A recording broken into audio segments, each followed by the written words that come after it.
How to reply to a message on Instagram. Hi everyone, welcome back to the channel. In today's video I'll guide you on how you can reply to a message on Instagram, so make sure to watch the video till the very end.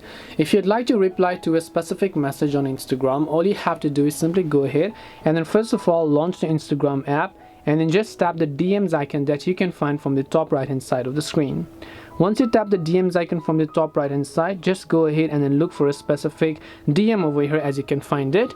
Now what you want to do is, if you want to reply to a specific message, you just want to go ahead and long press on that message over here and then tap the reply option. As you can see, when you tap the reply option, you'll be able to reply to that specific message. But if that doesn't work sometimes, then you can simply swipe right from that message just like this. Once you swipe right, you will not be able to actually send a message. You will also be able to reply to that specific message. The other times is let's say this is not working and it doesn't work, this swipe reply feature doesn't work when you are on vanish mode. For example, if I just go to and turn on vanish mode here, and if I send a message to that person, they will not be able to reply to a specific message and I will also not be able to do so. So hope this video helped you guys. If it did help you, then make sure to leave a like and subscribe to the channel.